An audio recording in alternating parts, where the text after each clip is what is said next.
അമേരിക്കയും വെനസ്വേലയും തമ്മിലുള്ള വർദ്ധിച്ചു വരുന്ന പിരിമുറുക്കങ്ങൾക്കിടയിൽ വെനസ്വേലയുടെ ആകാശങ്ങളിൽ വീണ്ടും ഉയർന്ന ജാഗ്രത നിർദ്ദേശം.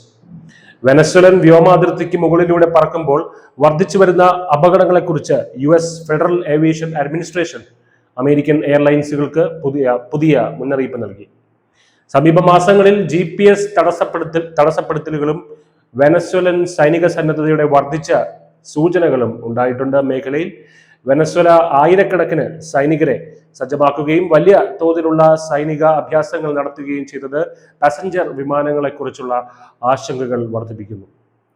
ഒപ്പം സമീപ മാസങ്ങളിൽ ഈ മേഖലയിൽ വൻതോതിൽ അമേരിക്കയും സൈനിക വിന്യാസം നടത്തിയിട്ടുണ്ട്. F-35 യുദ്ധവിമാനങ്ങളും അടങ്ങുന്ന US നാവികസേനയുടെ ഏറ്റവും വലിയ വിമാനവാഹിനി കപ്പലും 8 മറ്റ് യുദ്ധക്കപ്പലുകളുമായി അമേരിക്ക മേഖലയിൽ നിലയുറപ്പിച്ചിട്ടുണ്ട്.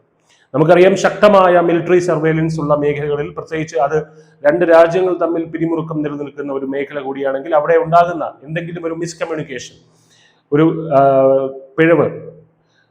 ഉണ്ടാകുന്ന ഒരു പിഴവ് സംഭവിച്ചാൽ അത് പാസഞ്ചർ വിമാനങ്ങൾക്ക് വിനാശകരമായി ഭവിക്കും. 2019 മുതൽ വെനസ്വേലയിലേക്കുള്ള മിക്ക US പാസഞ്ചർ കാർഗോ സർവീസുകളും റദ്ദാക്കിയിട്ടുണ്ട്. എങ്കിലും ചില US കാരിയറുകൾ തെക്കേ അമേരിക്കൻ റൂട്ടുകൾക്കായി വെനസ്വേലൻ വ്യോമാതിർത്തി ഇപ്പോഴും ഉപയോഗിക്കുന്നുണ്ട്.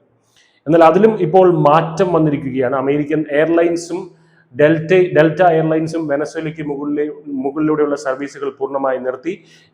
ഫെഡറൽ ഏവിയേഷൻ അഡ്മിനിസ്ട്രേഷന്റെ പുതിയ ഉത്തരവ് പ്രകാരം വിമാനങ്ങൾക്ക് പൂർണ്ണമായ നിരോധനം ഇല്ലെങ്കിലും ഫ്ലൈറ്റുകൾ 72 മണിക്കൂർ മുമ്പ് അറിയിപ്പ് നൽകണമെന്ന് ആവശ്യപ്പെട്ടിട്ടുണ്ട്. ഈ വിമാനങ്ങളുടെ ഉയരത്തിൽ എത്താൻ ശേഷിയുള്ള വെനസ്വേലയുടെ നൂതന യുദ്ധവിമാനങ്ങളും വ്യോമപ്രതിരോധ സംവിധാനങ്ങളും ഉള്ളതിനാൽ ജാഗ്രത അനിവാര്യമാണെന്ന് ഫെഡറൽ ഏവിയേഷൻ അഡ്മിനിസ്ട്രേഷൻ പറയുന്നു.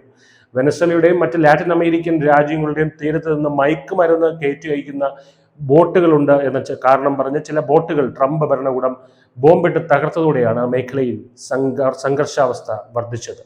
News desk, news India Malayalam.